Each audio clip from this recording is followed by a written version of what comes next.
Hello, everybody. Welcome to the Tuesday, January 26, 1:30 Economic Development Advisory Committee. We're going to have a silent roll call by Kelly, and we're going to go ahead and move into public comment. If any of the public has joined us and they'd like to speak up on any item that is not on our agenda, now would be the time. Raise your hand or unmute yourself. And I assume we don't have emails or anything coming in? No calls. Or phone calls? No phone calls, no emails. All right. Go ahead and continue on. I want to start off by welcoming our newest member, Vance Jones. He's going to be our new chamber representative. Welcome to the cool group. When he said you're going to fit in real well, and I believe so. Thank you for joining us. Thank you, everyone. Appreciate it. You want to tell us a little bit about yourself? Most people probably know you, but oh shoot, I wasn't anticipating that. I've worked in the Roseville community for nearly 20 years now. I'm a city planner by trade. I started first with the city of Roseville back in January of 2002, and the first project I was assigned is the West Roseville Specific Plan. So I worked with a team of staff at Roseville through all the departments to get that specific plan approved. And then shortly after the approval of that, I left the city of Roseville, went into the private sector, and I'm now practicing as a planner with McKay and Somps nearly 20 years later. So it's great to be plugged back in with my adjunct Roseville family. I've enjoyed working with this community for this number of years, and anyway, I'm excited for the opportunity. Thank you. And you are a BIA member again. Yes, I am. We're glad to have you. Our only item to vote on today is the consent calendar, and it only contains the minutes from our last meeting. So hopefully everybody got a chance to look over the minutes. Does anybody have any questions or comments regarding the minutes? No. All right. We do need to take public comment on that. I was just about to ask that. Okay, good. So if anybody in the public is listening, since we don't see you here, and like to email us or give us a call regarding the minutes, give a few awkward seconds while we wait.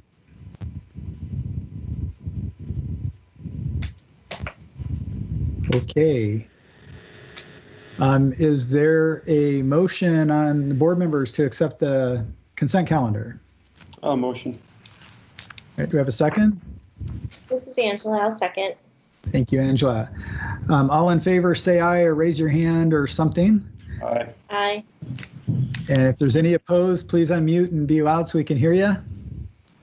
All right. And I must abstain. And we have an abstention, Vance. Okay, consent calendar is passed, and we're going to go ahead and move on to presentations. And we have a GSEC presentation, which is exciting, the Greater Sacramento Economic Council. And Scott Powell is going to do the presentation. I don't know, do our staff, anybody want to introduce him? Or should we just let him go into it? Okay, Scott. Sure, I was going to say I can introduce Scott. Thanks, Troy. So Scott has been a great asset to us here in Roseville. He's the senior vice president for the Greater Sacramento Economic Council, and he's been the lead in helping us through several developments and a lot of the types of things that he's going to be talking about in this presentation. So we're excited to have him here today. And I believe you worked with Barry in prior, or you worked with Danielle prior, and you've had experience in other states, and I'll turn it over to you. No problem. So, thank you guys very much for having me. My name is Scott Powell. As Troy said, I'm the Senior Vice President at the Greater Sacramento Economic Council. So, I'm responsible. So I lead our business development, research, and marketing function. So more or less, responsible for the execution of the, of Greater Sacramento. So I've done economic development for 15 years around the country. I've been in California since 2019. Before that, I was in Wisconsin. Before that, in Arizona, where I didn't work directly with either Danielle or Barry, but it's a small community. We all know each other, but I've done just about every aspect of economic development, from attraction, retention, tourism, downtown redevelopment, development agreements, research. So, and most of it was actually at the municipal level. I have about 12 years of municipal experiences, and from cities as small as Florence, Arizona, to as large as Washington, D.C. So actually went to our nation's capital and did local government work. So going to give you kind of an update of roughly some of our core functions for those that haven't heard from us before of what we do at Greater Sacramento. Going to talk to you a little bit about, some of our pipeline of activity, some of the new initiatives, and just the support that Greater Sacramento offers our community. So, I think I've got about 10 minutes, so please let me know if you've got any questions. I can't see everybody right now, so just speak up and I will stop and happy to answer any questions. But by and large, if we're going to boil down to, what our kind of core focuses are, is we really think about, how do we grow the regional economy within the Greater Sacramento area. So we service the 6-county region, which is Placer, El Dorado, Yuba, Sutter, Yolo, and Sacramento counties.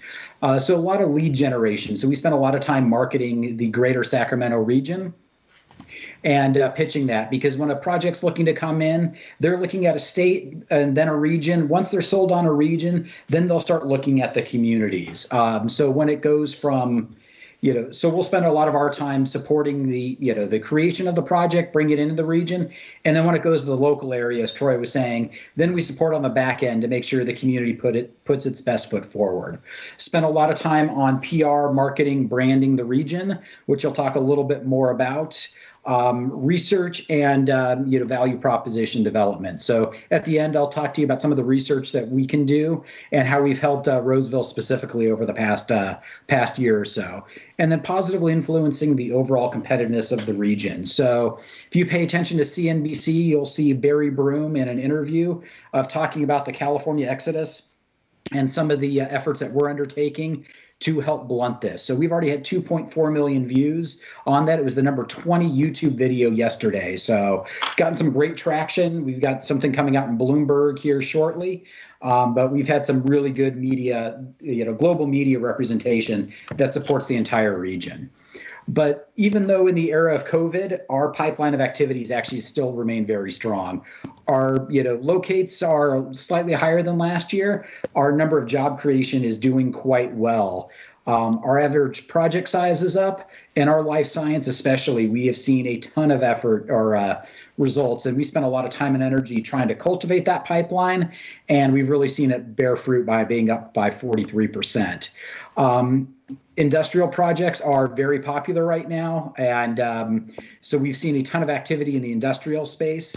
Part of our problem with the region is we just don't have the product, to support it. So new product development is very, very important as we're trying to bring these companies in, that they have a piece of real estate to locate into, because I would say between 75 and 80% of our projects are looking for existing space.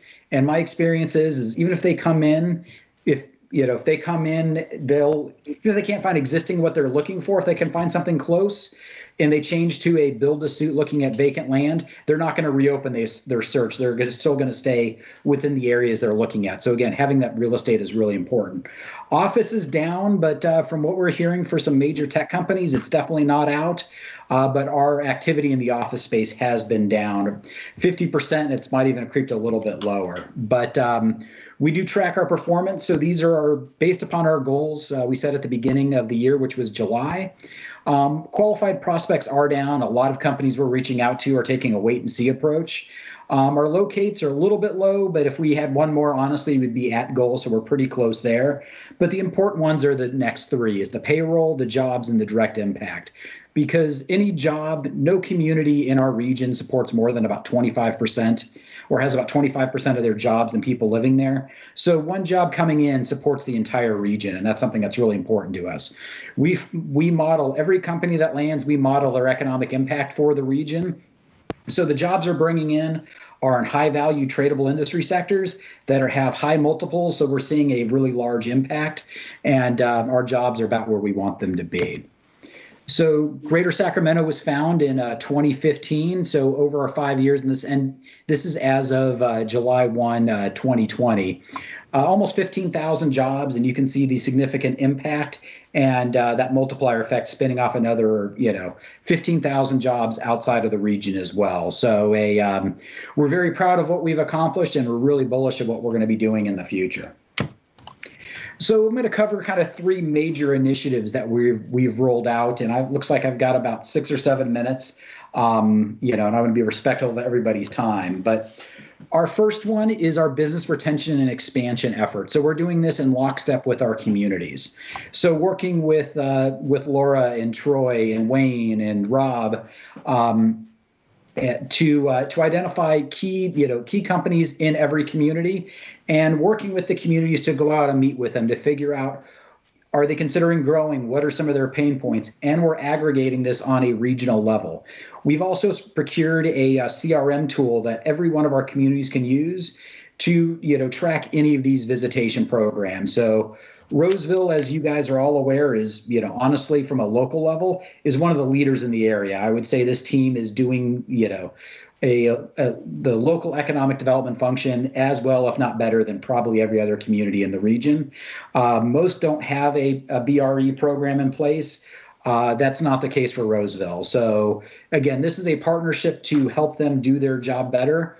The goal is to help these companies grow and expand in Roseville. You guys, or the local team's on the lead. We're there to support it and provide some research support on the back end, identifying the companies, and then figure out how we can leverage the region to keep them growing right here in Roseville. So far, and this is again region-wide, we've done 31 meetings we started this in October. For us, most of these are new relationships. We haven't met them, but we are already seeing companies saying, yes, we're looking to grow and expand either in the greater Sacramento area or somewhere else in the country. So it's really important for us to identify those opportunities and to start, really selling the region so they wind up grow and expanding in the area. So one of our taglines is the next thing we're rolling out is our talent attraction, which we rolled out in December. But we truly believe we're part of a mega region, which goes down 90 miles down to the Bay, that we're socially distant, but we are absolutely connected to the Silicon Valley and the growth that's there. And this is their next logical expansion into the area. We have seen a ton of migration, by some measures almost twice of what we saw pre-COVID, of people relocating to the region. And we really want to be sure that we're leveraging that to help businesses and the local economy grow.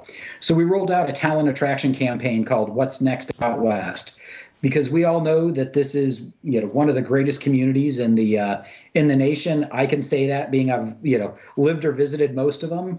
It really reminds me of what Austin and Portland and Denver were 20 plus years ago. So helping to amplify that and do that right type of talent will help a local community or local businesses grow in the area. So we have the What's Next Out West website, focuses on key amenities of what it's like to live, work, and truly be a resident of the greater Sacramento region. And this is really targeted to people that aren't from this region as well. So we just stood it up again in December, had a great response, and have gotten some good media traction nationwide as well. And we're always looking to grow and evolve it. So really excited about this. This is a fairly common approach for a regional economic development group in the Midwest, not so much in the West Coast and the East, and you do see it in the South. So I think we're really positioning our region to be on the cutting edge of economic development and kind of that talent recruitment efforts as well. So we'll be definitely growing and blowing out this brand in the year to come.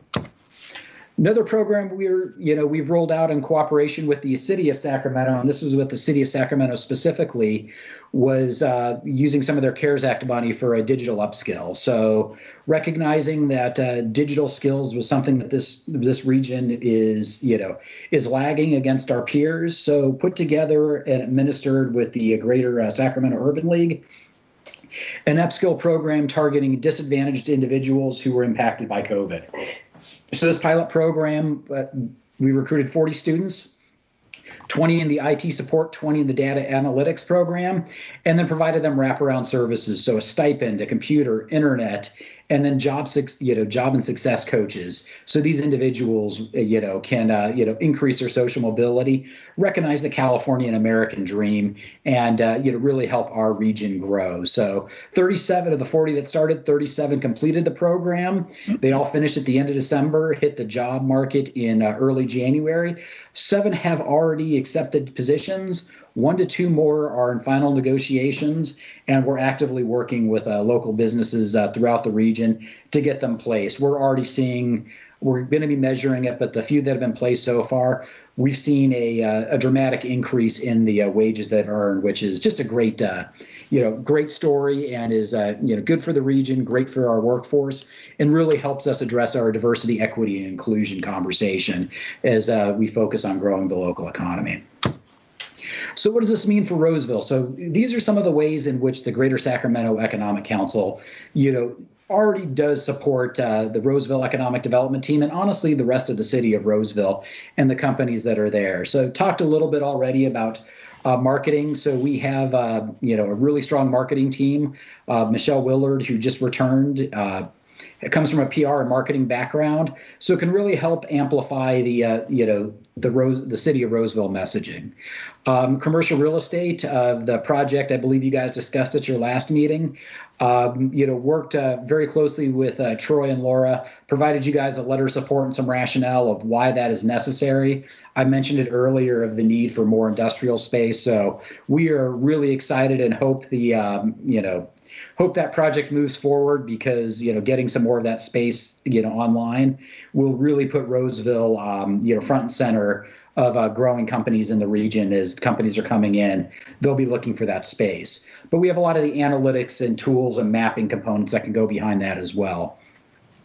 We can provide data, labor analytics. We do that to support local initiatives.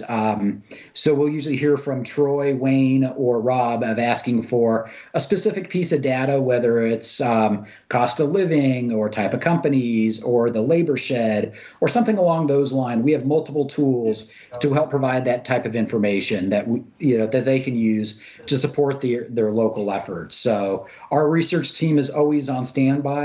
I tell that team that when we get a request, very few things are more important, and to do our best to turn it around in 48 to 72 hours. So 2 to 3 working days. So get it done in a day and a half. Let's proof check it and get it back out to our community for their review so they can incorporate it in. Talked about lead generation and prospecting, something we spend a lot of time and energy on, a lot of data sets as well that we invest in that helps us do our lead gen.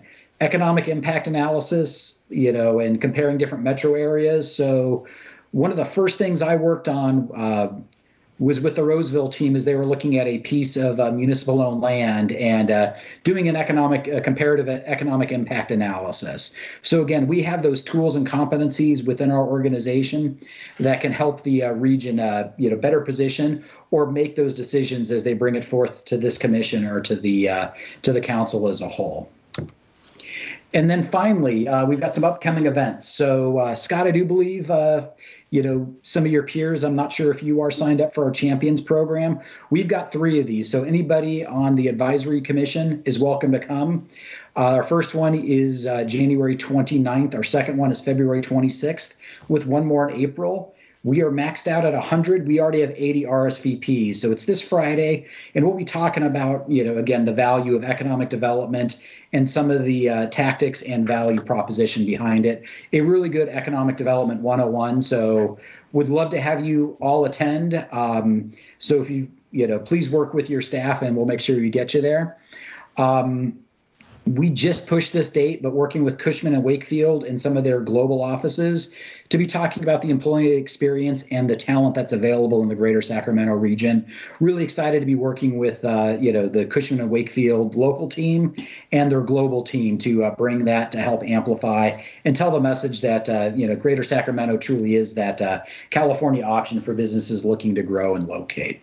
And then coming forth, FinTech, life science are both key industry sectors. We're going to be doing some webinars on those. Stay tuned for that. MOUs refer to, we have a memorandum of understanding with 7 of the brokerage firms. The Cushman & Wakefield is an example of it. And our business retention and expansion. So through all of our BR&E efforts, in May, maybe early June, we're going to put all that together, synthesize it, and report out to the community of the trends that we're seeing within the region from the businesses we developed, so we can, make core recommendations and, thoughts on how better to advance the region going forward. And with that, I thank everybody very much for your time and allowing me to come and talk to you, and I'm happy to answer any questions. Great. Thank you, Scott. We really appreciate the presentation. It's nice to see some of the stats of what you've been doing for us. Open this up to questions from the board or any staff.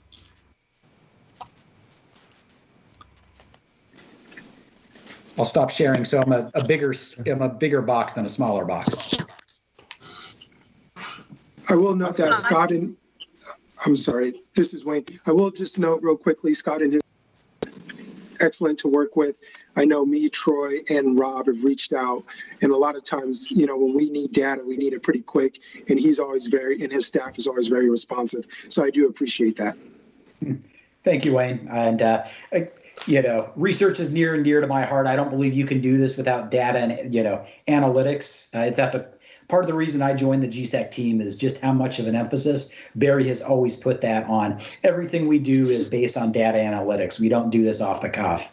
But Wayne, thank you for saying that. But, it is a mutual pleasure to work with you guys as well. And I see somebody's hands up, whoever WG is. That'd be Wendy. Wendy, got a question? I do have a question. Thank you. So a great presentation, and I'm wondering how GSAC might help get the great news out about Roseville being recognized as the #1 best city in which to work remotely. And, we're actually just, as the region was recognized on livability, but that's something we've, our marketing team, we have a social media calendar, so we are always pushing those things out. As those things hit, we try really hard to stay on top of them and, amplify it. But by all means, please let us know. I would rather get that email 6 times that, hey, we are #1 for remote workers, so we can get it out through our social media and share it with our network and influencers as well. So, again, we've got a really strong network, and I think in a year from now, it's going to be 2 to 3 times even more powerful. So I would say on any of those, please share it with us. I'll make sure that Michelle is, also looped in with the Roseville PIO team if she's not already. She lives up in Lincoln and is a hardcore Placer County homer. But again, any of those news like that you want to be, shared, please let us know, and we're always happy to, tweet, retweet, and, share it on all of our different social media channels. Okay, so Wayne, Troy, Robert, who's got that task? Okay, thank you, Robert. We're going to let you know, Scott. Vance, what's up? I've got 2 questions. Thank you, Scott. That was a great presentation. First question is a technical question. You use the term locates as part of your metrics. Is that a business locating in the region? The short answer is yes. Sometimes it also means a company expanding. We're primarily focused externally. That is something that, we're spending more time is looking to help companies grow. But yeah, any company that we helped influence to grow or, choose the greater Sacramento area, we count as a locate. All right, cool. Thank you. And then and I asked this question only because I'm so in tune with what's going on in the housing market and how much the region is growing. And gosh, the BIA is constantly sending out headlines about how many more housing units got sold in each subsequent month. And 2021 looks to be another great year. But I'm curious if you have the same, so I have a similar question regarding jobs. Now, it seems like it would be hard to measure because we've had so much job loss, and particularly through the service industry. But do you have any sense of what kind of job gains we've had as a result of this exodus out of the Bay Area? It's the hard part to measure if you're a Google engineer and you're still working for Google, but you changed, you moved here, that's not going to show up on most employer location reports because you're still an employee, in the Bay Area. So getting some of that, granularity is something we're spending a lot of time and energy, trying to figure out. The housing stuff, I don't want to say is easy, but, we are looking at that as well. I believe Realtor.com pegged us as, the top projected region for, for housing growth over the next year, which, is definitely a blessing, but is going to have some drawbacks as well. But I mean, is looking at how Sacramento's recovered, and one thing we're working on right now is a recovery dashboard to better, identify it. But yeah, it's the service and tourism sector that is really taking it on the chin. And in those employees, when you look at the high level of unemployment, a lot of it is tied up there because, if you're an unemployed bartender, you don't really have a second choice of what else you're going to do, and you can't go look for a job until those type of companies open up. So I'll be honest, if this vaccine can, is truly what everybody thinks it is, and we're bullish that it is, we get this rolled out, we think there's going to be a little bit of a hangover, but we're really bullish. Probably a year from now, we think things are really going to be humming. So we're already starting to tool up of what does not only next year, but the year after look like, and how do we position that region to take advantage of it. But we've seen great movement in remote workers. And I think people are going to go back to the office, but I think working remotely is here to stay to some level. Some are, it's going to be permanent, but some not. But I'll be honest, if I was if I worked for Facebook and had to be there 1 or 2 days a week or a month, I definitely would live here and then drive down to Fremont or the Bay and deal with, that mind-numbing traffic 1 or 2 days a month than 1 or 2 days a week. Cool. Thank you. I appreciate your insight. Thanks, Scott. My pleasure. Any other comments or questions? Well, I went through the Champions program several years ago, and I tell you it was very eye-opening to learn about stats and how valuable they were, and it was very helpful just interfacing with the public and businesses to be able to recite a few basic things. And so I appreciated going through that program. Looking forward to going through it again. And I do believe all 5 council members are signed up, so we're excited about that. So, and Scott, I've been, I lost most of my Sunday working on that. So it's a brand new presentation. So good. If you felt like you did it a couple of years ago, it's, That's what I was guessing. Yeah. Now, the 7 o'clock show is different from the 9 o'clock, but the January, February, and March ones are all the exact same. They're at least the same content, but, there will be some breakout sessions. So, the crowd will make it, but it will be the same information. Okay, well, Scott, thank you very much. We appreciate your presentation. And again, always happy to, if you guys ever want me or somebody from my team to come back out and present, please let, Laura, Troy, Wayne, Rob know. We're always happy to come out, and let you guys know what we're up to. Or if there's something specific you want us to look into, give us a little runtime and we're happy to do it for you. Great. Thanks. All right, we're going to go ahead and move on. I saw Stephanie sign in. Welcome, Stephanie. Good to see you. Scott, you do need to open that last presentation up for public comment. Oh, thank you so much. You're welcome. Open this up for public comment. If the public has any comments or questions in the presentation, now's the time.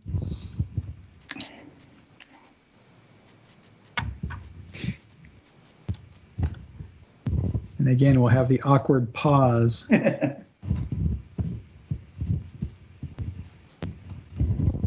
Do we have any come in? No emails and no phone calls. All right. Those weren't decision items, so if something comes a little lagged, we'll take it then. Thank you. I'll go ahead and close public comment and move on to staff updates. Our first one is about property sales and request for proposals, and Wayne's got that one. Yeah. So thanks, Scott. I'll try to keep this brief. It's funny, I was just talking internally with some of our group, and if you look at our work program from 2020, we had about 15 things outlined. Property sales was just one of those, in addition to dealing with, COVID. So our group has been extremely busy. But I am excited to say that, we've been generally pretty successful in our goal to sell property. So first off is Galilee. I think you guys have probably all heard about this at one point or another. This is property that the city owns. It was about 7 acres, and it's located by Washington, Galilee, and Industrial. So just as another point of context, this is near the DMV site. So we went out for an RFP. Green Acres actually submitted a proposal, and they were successful, and subsequently council approved that, and we recently sold that property for about $1.6 million. So Green Acres currently owns the property, and their goal is to move forward with development here pretty quick, and they have kind of an aggressive schedule. Ultimately, they're hoping to be open by spring of 2022. So it's pretty exciting. And it is a great example of business retention and expansion for our team, right? Because they're currently located in Roseville. They have a location. Their lease is due to expire within a couple of years, but they also kind of just outgrew the site. And so it's great to be able to keep them in our community and offer them a larger site where they can kind of better operate. The next one is the Hotel Conference Center. So that went to council not too long ago. We initially went out with the RFP back in June. Kind of the same thing, city-owned property, surplus property. We received 2 RFPs, and we selected one that included a proposal of 2 hotels and 1 2-story mixed-use office building. And so this is a really exciting project, as you guys probably also know.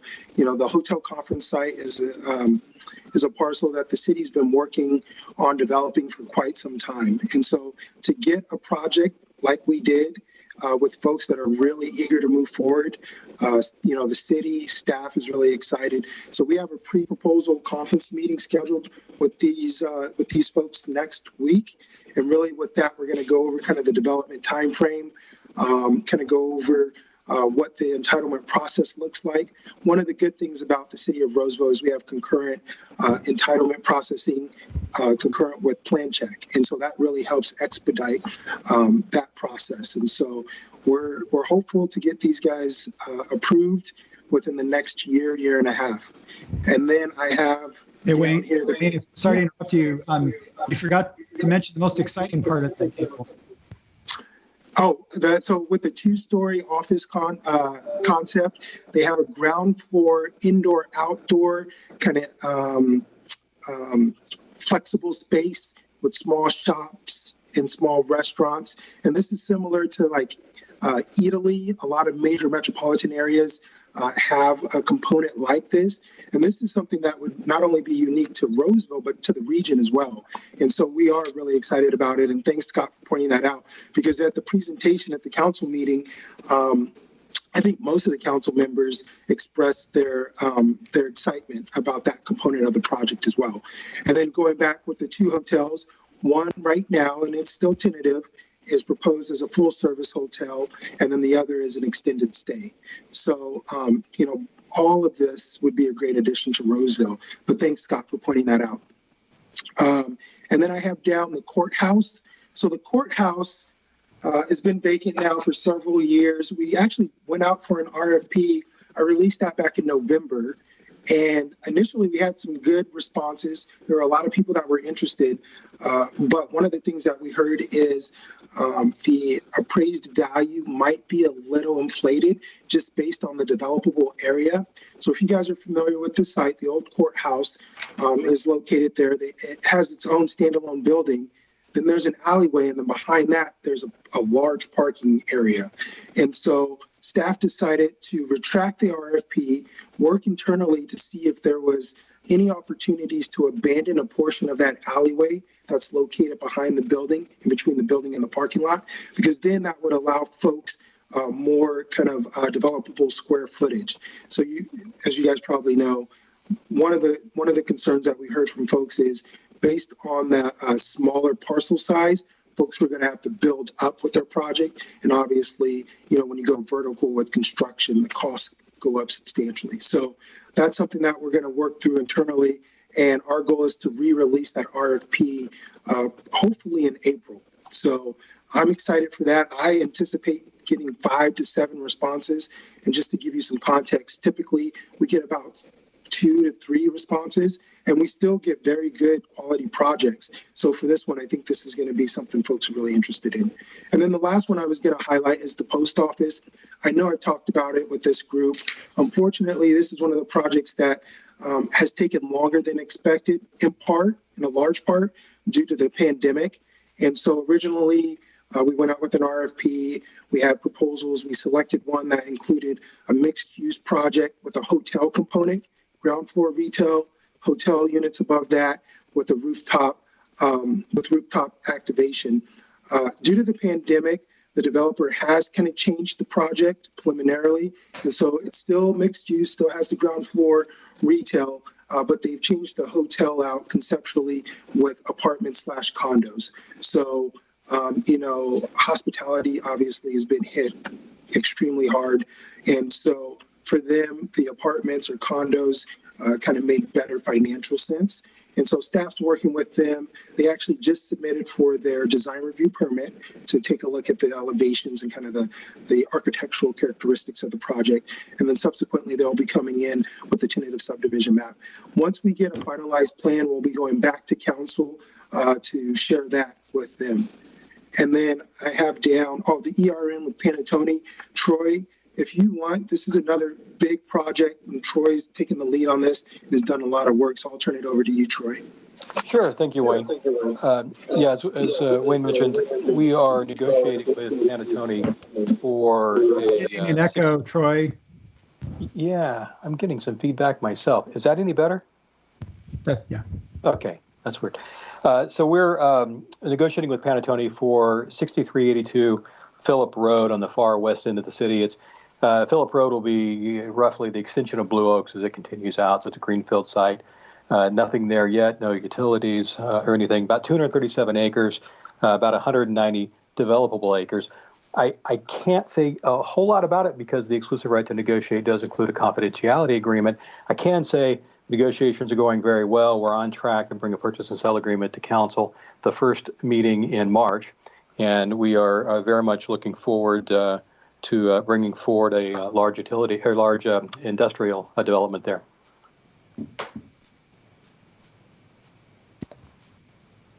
Anything else, Wayne?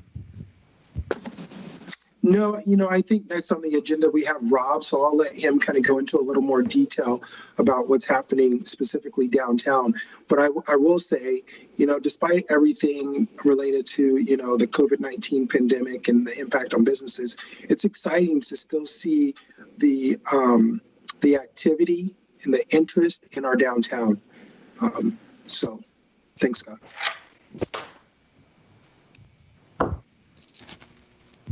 Okay, Rob, you're on. All right, thank you. Hello, everybody. It's very nice to see you, even though it's virtually. I just want to share a few updates with you on what we've had going on downtown since we last met. So Wayne pretty much covered what's going on with the courthouse and the post office. I'll talk just briefly about the fire station there next to the Civic Center. So as a reminder, the city sold this property to the UDF in December of 2018, which included a clawback provision. So one of the requirements under that was that the owner, the UDF, would put a certain level of investment into the building. That level of investment for improvements has not been made. So currently the city is looking to activate that clawback provision based on the terms of that agreement. So there'll be more to come on that here in the near future. As far as some business activity, like Wayne mentioned, it's based off of what we've seen from surplus properties, and with everything going on in COVID, to see some activity going on, especially in the restaurant sectors in downtown, has been very positive. So since we last met, Randy and Lisa Peters from Lisa Peters Catering has opened 105 Noshery. It's a very beautifully done restaurant, nice outdoor patio, great food. They've got a great drink menu. So huge benefit to downtown to have a establishment like that. Next is the Park Cafe. So Scott, I think you may be very familiar in old Dash Panache location there. So Park Cafe opened in December. Again, this is another restaurant that's opened in the middle of a pandemic, and they've seen really good response from the community in helping support them. Another very exciting venue, I'll call it a venue, but also a restaurant that has now signed a lease with the former Ninja Sushi space there next to Monk's Cellar is Goldfield Trading Post. So this is a business out of Sacramento. Music venue, mainly around country music, that has the restaurant. And I'll just speak personally. I have been there. I enjoy the venue. The music's great. So I think that the potential for what they've built and the brand they have around the greater Sacramento area to draw folks in to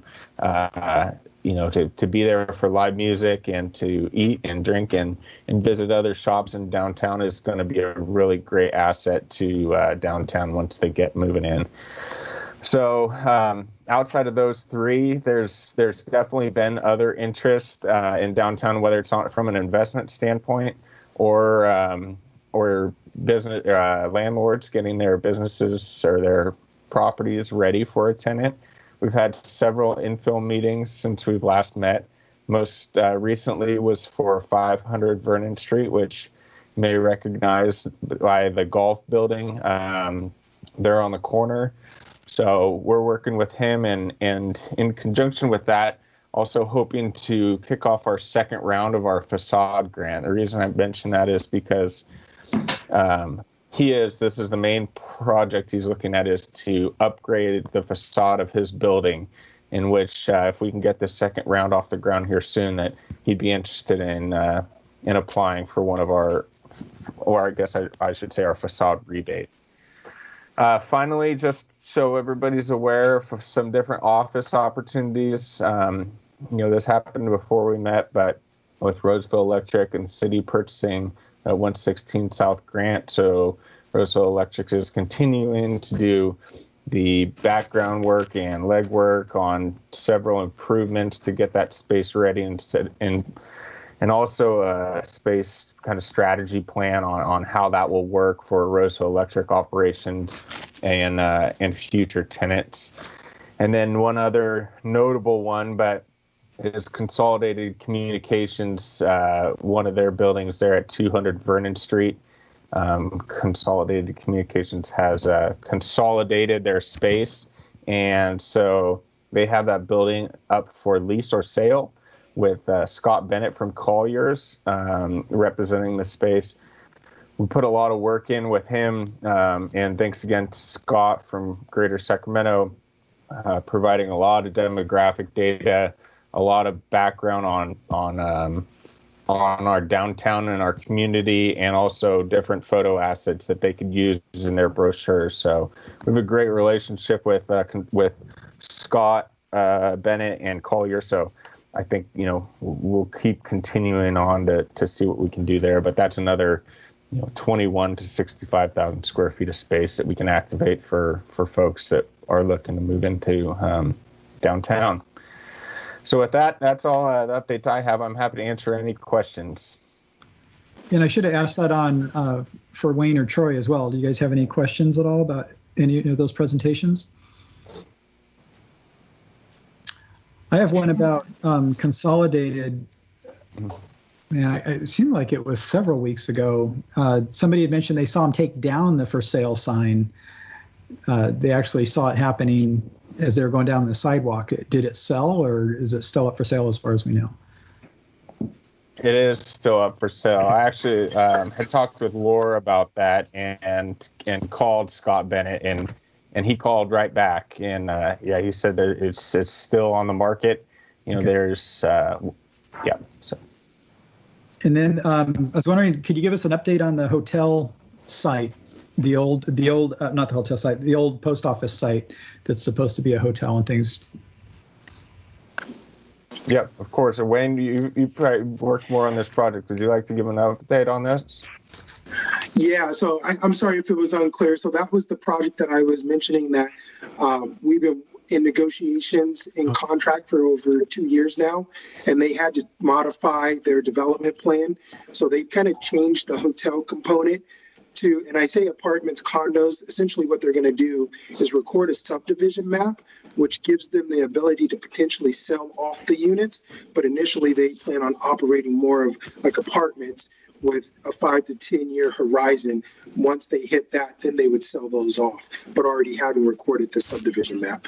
So the project, I think from the last time you saw it, Scott, is generally the same. They've reduced the height of the project, so now it's 4 stories, and they changed the hotel component. But essentially everything else is pretty much as it was. Do you know, I think I asked this before, and the answer was we were not sure. Are they still planning on a restaurant or bar or something on the top? Yes. Yeah. Okay. Which is, we told them that was another component of the project that staff really liked, and elected officials also expressed an interest in. So they heard that loud and clear. Okay. Wayne? Yes. Oh, I had a question about the courthouse site, so go for it, and then I can ask you. You were going to say something. Oh, yeah, that's fine. I was just going to change topics, but I'll answer the question about the courthouse site. But I was going to ask I could speak to it, or Rob, if you want to. Rob's going to be working on a parking valet program for the downtown, and it's still in a very conceptual kind of stages.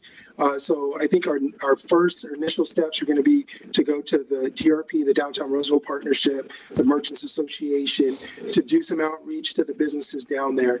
But we have a parking strategy for our downtown, in that it always contemplated a parking valet program. And so that's something now with Goldfield coming in, some of these other places that are opening up, that may really get some traction. So me and Rob are going to work on that. Rob is taking the lead on it. So I was just going to mention that to the group. You're going to hear more conversations about that here pretty soon. But Naz, what was your question? Oh yeah, I just wanted to ask you, what kind of product are you looking for on the courthouse side? Is it, last time I think I heard you speak, you were looking for housing? But is it still housing, or is it mixed use, or what are you looking for? So, it's in the DT11 zone, I believe, which is one of our least restrictive zones in downtown. And so commercial, retail, housing, there's a multitude of uses that are principally permitted. And so I don't want to preclude, any project from coming forward. So I would, my response to that is, any viable project that's consistent with the zoning, I would encourage people to, submit or respond to the RFP. I will tell you, just kind of based on location and just my 2 cents, I think it lends itself to at least a residential component. But there again, as long as the use is permitted per the zoning in the downtown code, we would definitely look at that and consider all proposals. Thank you. Any other questions? I was just going to mention to you, Wayne, if you provide me with the RFP, I can get it out to some of my builders. That would be wonderful. Okay. Somebody asked me about Cheese Louise, also that corner restaurant. Has there been any activity that we've heard of there? Yeah, so earlier, but I guess I should say earlier. By that, I'm referring to COVID. So pre-COVID, they did have a tenant they were working with. Unfortunately, I think some financing, and then when COVID hit and that financing disappeared, basically for them, they were going to really have challenges to complete that project and come online. Right now, the owner is Mark Vespoli of that building, so he's been doing some different improvements. He's also shown interest if we do have a second round of this.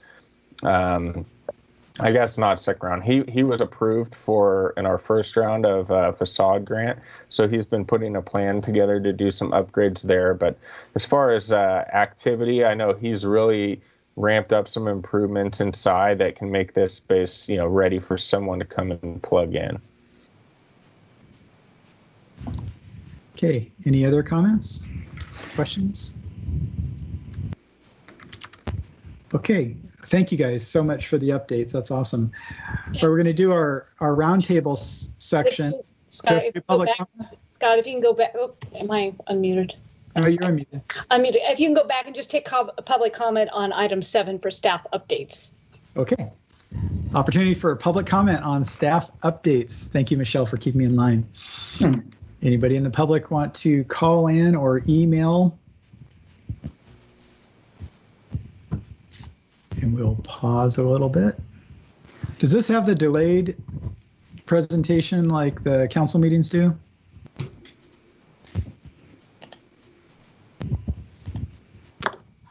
Nobody knows. Okay, well, we delayed enough. All right, we're going to go ahead and close public comment and move on to our roundtable. We have most of you are industry representatives, the board members, and so we would love to hear an update, kind of what's going on in your industry, especially as it relates to Roseville or interest of Roseville. And I guess first, let me ask, is there anybody not on the board that has something they'd like to share as well? Michelle, Wendy, anybody? Okay, let's go ahead and go through our members here. So Naz, you want to go first? I unmute myself. So, in a very interesting time when you don't know where the workplace is headed, our lease is up on Douglas Boulevard.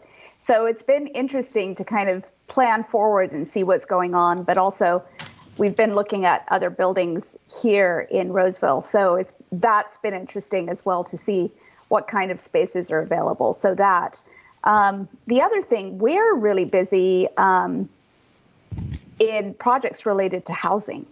So whether it be clubhouses for, the large developers, or whether it be, multi-story housing, but there seems to be a real need for that out there, obviously, and I think it's going to continue to be. So it'll be interesting. A lot of our projects are not in Roseville. We have like the dichotomy of Midtown work and then work in actually Tahoe region. There's some affordable housing stuff going on down there as well. But I do really see that sector. We've seen the growth over the last couple of years, and it continues to grow. And, just like Scott said, I think that the workplace is really in a cold position right now, and that everybody's in a wait and see, what's going to happen. Are we going to come back to work full time, or are we going to need half the space? So we're just going to have to watch that. All right. And then I have Angela followed by Jeff. I don't have anything to report. Vance actually touched on the one thing that I would is in regards to last year, we reported that we sold over 7,000 homes in the greater Sacramento region, and we are projecting over 8,000 this year. So that's really exciting. And I did have a question in regards to, I don't recall what happened with the Tower Theater and Angelo. Can I get an update on that from last year? Yeah, so we're still in an option agreement with Mr. Sakopoulos. And so that would, at this point, we don't have any updates. I think a lot of that depends on what happens, with the UDF's efforts at the fire station and with their overarching goal of recruiting higher education to the region. So unfortunately, I don't have more of an update for you, I guess, other than just kind of stay tuned on that front. Okay, thank you. I appreciate that. And I'm looking forward to hearing what Jeff has to say about the Westville Galleria and how it did during the holiday season. But I can wait till it's your turn, Jeff. Yep. Well, it's my turn next, I think, right, Scott? Yes, you're on, man. Angela, hopefully all those people that move in are going to be shopping at the Galleria. That'll be great. Well, traffic was pretty significantly impacted by the stay-at-home order issued by the governor on the 11th. Traffic was on a pretty good trend up until that point.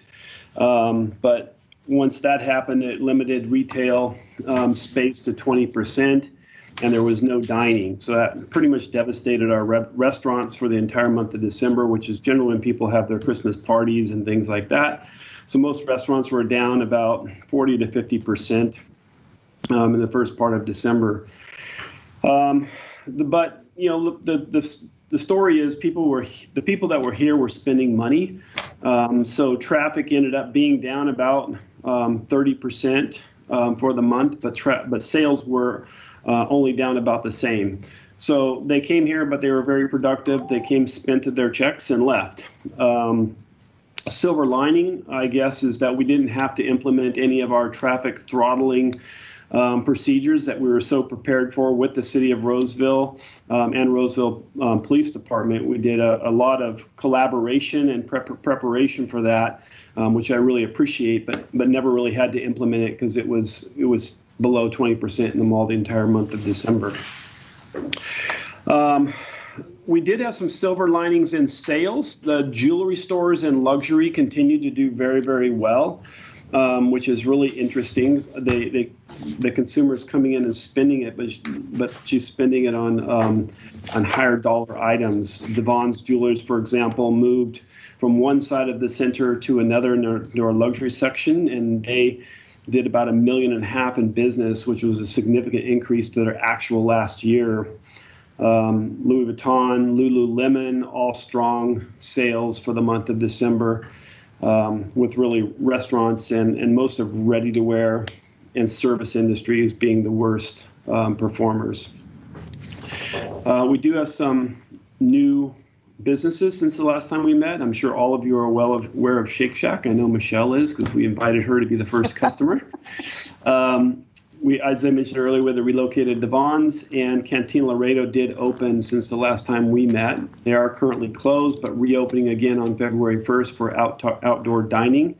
And we're very hopeful that by mid-February, we can get to indoor dining again since we have such inclement weather coming this next week. We are also building a Travis Matthews, which should be done in about 3 to 4 months.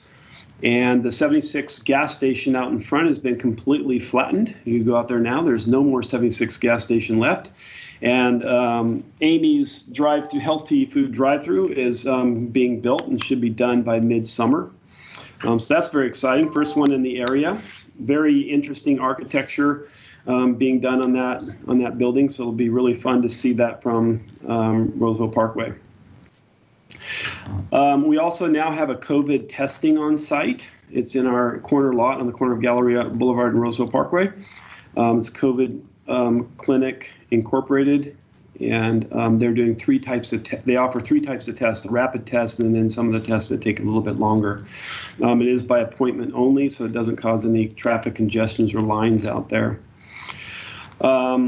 Let's see what else. Oh, some bad news. Starbucks on the Promenade is closed indefinitely. Unfortunately, Starbucks has made the decision to remove a significant amount of their operations out of malls and invest that focus back into drive-thrus where they're more COVID resilient. So sad news for us. The kiosk is still open on the inside. So if you know anybody who wants to open a coffee shop, maybe the mall is a good place for them to go. Other than that, we do have 2 positions, very significant positions open, a management associate for the property and a facilities operation manager, which is a position that was added that reports to my director of operations, have both been added and they're posted on LinkedIn. So good jobs for our community. If anybody knows of anyone who's qualified, please have them reach out to me. And that's all I have, unless you have questions for me. Any questions? Appreciate the overview. That's really valuable. I'm glad people are generally surviving there, although I know it's been a big hit. Eric, you're the next one on my screen. Welcome to the meeting. Glad you joined us. Do you have something to share on the roundtable? You're muted in case you're trying to talk. Eric, you're muted. Yeah, hey, sorry about that. That's all right. Hey, well, I say where I sit, the office market's been pretty slow, but there's definite uptick since the start of the year. It's kind of funny though, a lot of the brokers that market our projects, so they're not even in their offices yet. They're working from home while we're all figuring it out. The big story, what we're dealing with is the impact of all the subleases on the market for office space. Some tenants have made decisions. Some are testing the market. So kind of as restrictions get lifted, it'll be interesting to see how that sublease is either absorbed, pulled off the market, or just kind of with that impact. Obviously we've got 80, 50 foothills sucking down any potential large tenant who would come to market. So there's no new construction for office on the horizon. But as far as what we're seeing, which is kind of interesting, I was going to ask Naz about, this time last year, there was always a big push to downtown, and now there's kind of an attraction back.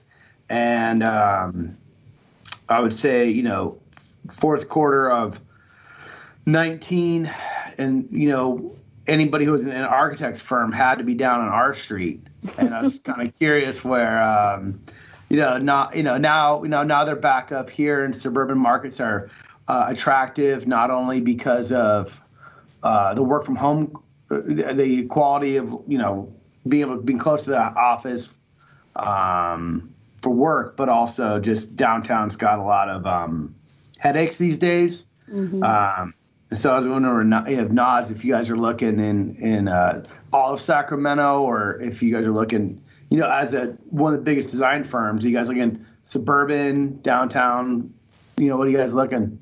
Well, listen, we're glad we're in Roseville and in ice blocks. So, our Roseville office lease is up, and we're still going to be in Roseville. It's just where we're going to be, and maybe we stay. But, I think that that's a really good point, Eric, is that, I think that a lot of, not just COVID, but really some of the activity around the Capitol has really kind of spooked a lot of people. And so there's a lot of talk about returning to the suburbs. So I think we need to really keep an eye on that and watch it. And this is where we have our housing. This is where the schools are. And, so I think over the next couple of years, we're going to really see an impact for that. Yeah, that concept of that community, downtown communities, even if it's like what you're seeing in West Park and things, we're going to collect differently. And I think there's a lot of things that people liked about downtown, but they give up a lot to go downtown and be downtown. And where we have these great communities up here, people want to be up here. And I think you're going to start seeing people recreating smaller downtown-like things in more places. So it's going to be interesting next couple of years for sure. Yeah, I agree. And Angela, it would be great to just kind of track that as well. And is there a change of housing requirements?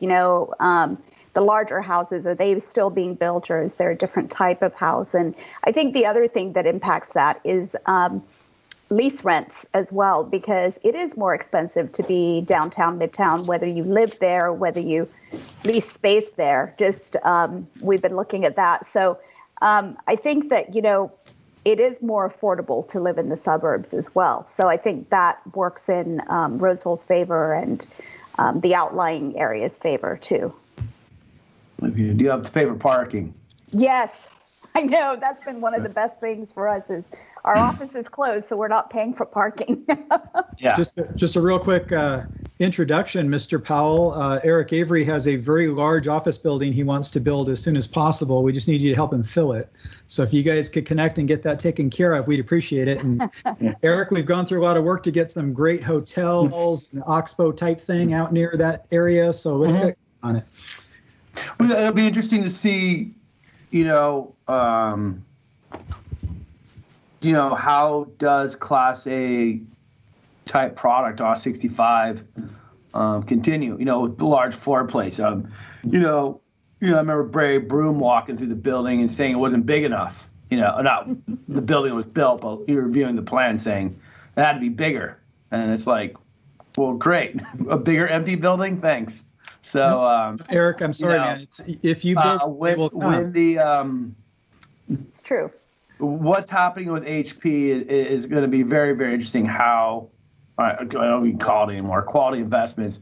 What's happening with those guys and that old R21 building and what's going on Foothills is very interesting, and I think it's going to be the precursor of how we see development happen in this market going for the near future, especially on the 65 corridor. So that's it anyway. So yeah, send your friends. Tell everybody that it beats coming to work's way better than hanging out with the dog all day. But and another thing also we're seeing is an onslaught of new technologies to make people feel safe at work. So stuff like that. There's things happening. So it's interesting, but we're still in the beginning. Hopefully, the beginning of the recovery. So thanks, guys. All right, Vance Jones, you're up next. Hey, great. So just shoot. I mean, we've talked about it a little bit, but piggybacking off what Angela was just saying about, over 7,000 homes sold in 2020 in our region, projections for 8,000 in 21. I work for a company whose client base are either home builders or master developers for big land development projects. And what's funny is that when 2020 started off, our group of planners, we have planners and civil engineers in our firm, as well as surveyors. But our group of planners were actually really slow as 2020 started. And then as the pandemic unfolded in March, we got a little slower as a lot of home builders and developers were pumping the brakes on their projects. And then it was just like everyone simultaneously romped their foot on the gas pedal. And we cannot produce enough lots to get them to market fast enough to meet the needs of our home builders. So it's been interesting in such a short period of time to watch everything just flip around. And it's not just the Roseville market. Obviously, we do a lot of work through the Sacramento region, and our shop is busy through the entire region. But what's interesting about that is that, that's just the stuff that we work on that brings finished lots to the market that home builders like the KB Homes and K Hobbs and Meritage that they build on. But we also have a lot of land developer clients that either have big master plan communities in the works, somewhere along the way in some kind of entitlement process. And what's been interesting is that they've taken a very, it's more unpredictable approach. We've had some projects that have come back to life that we thought were essentially dead. And then we've had projects that were moving full steam ahead that just recently have paused or slowed down. And so as a planner, I'm trying to get a read on really what that means, just looking long term. But near term, shoot, we pedals to the metal.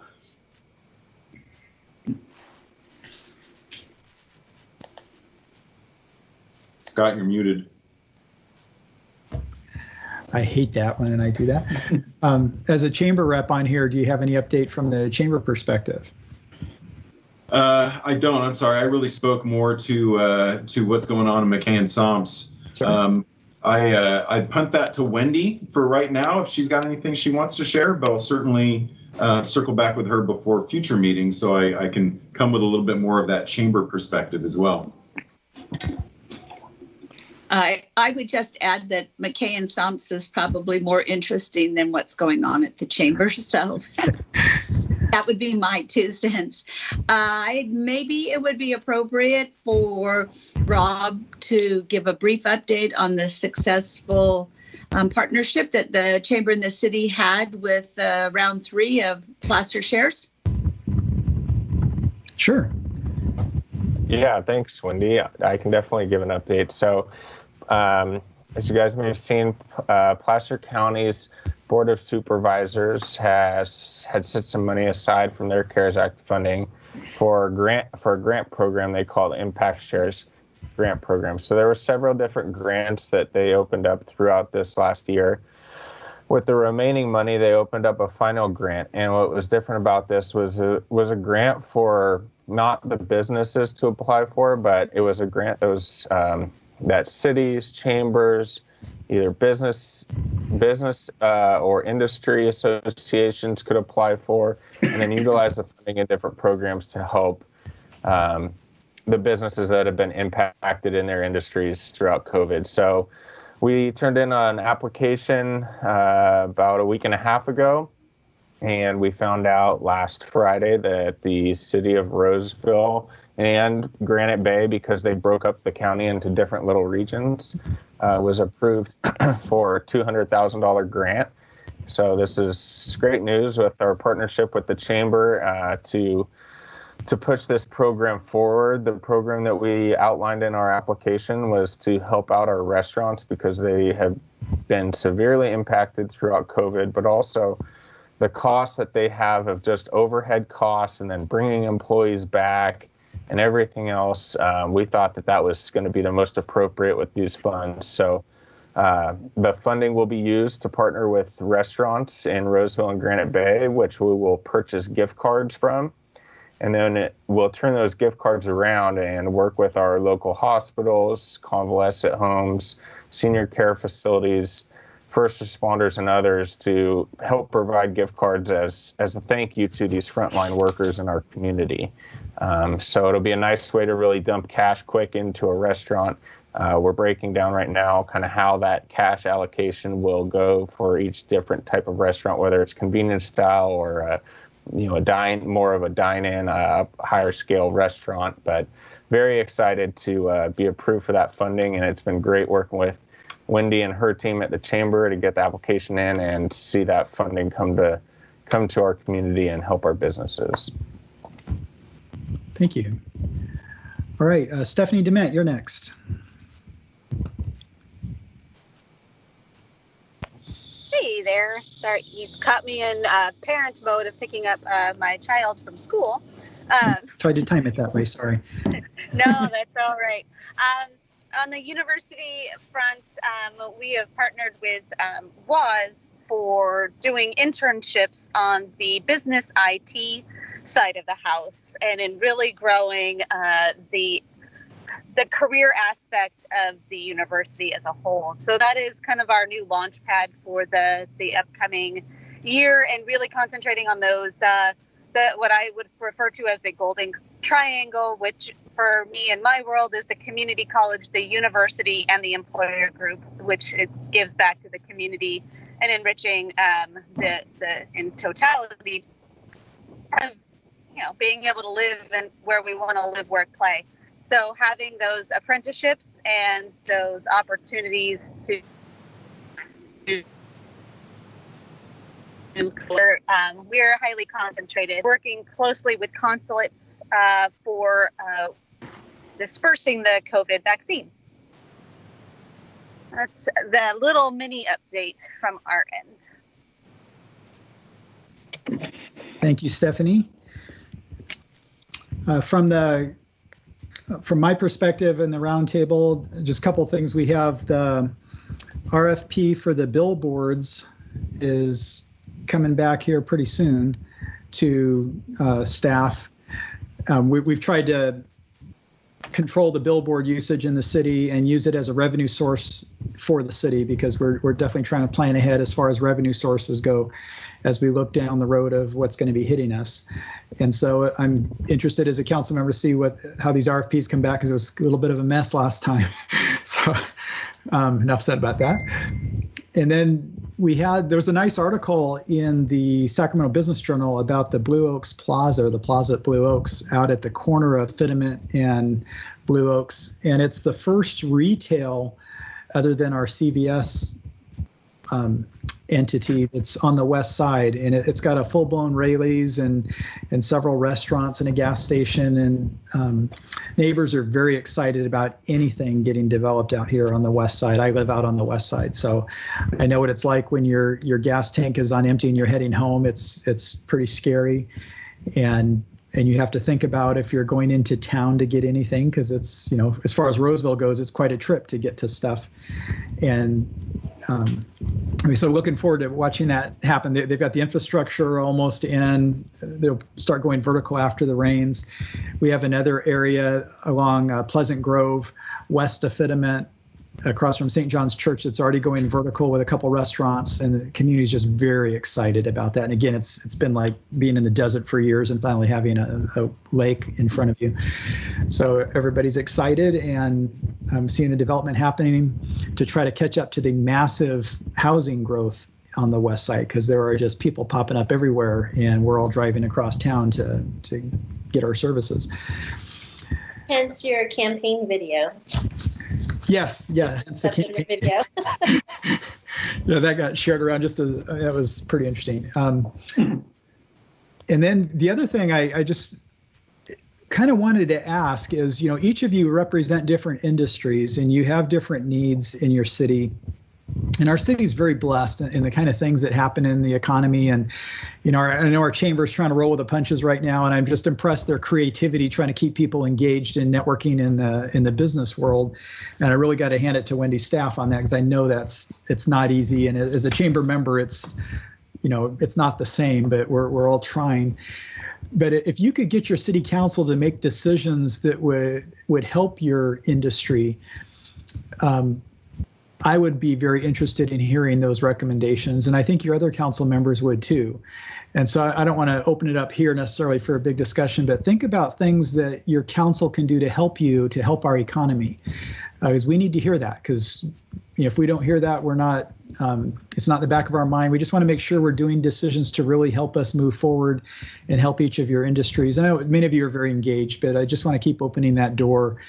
Use us, because we are your representatives, and I want to make sure we can make it as easy as possible for you. Is there any other things anybody else wants to share? Any questions anybody has?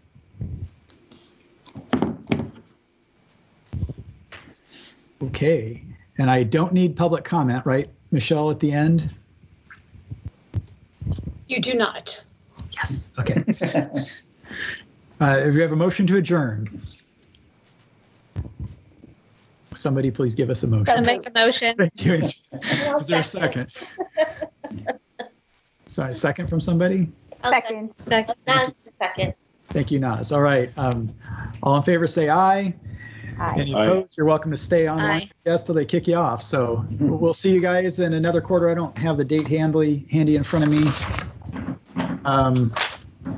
Anyway, so thank you again for your time. Appreciate it. We'll see you guys next time we have our meeting.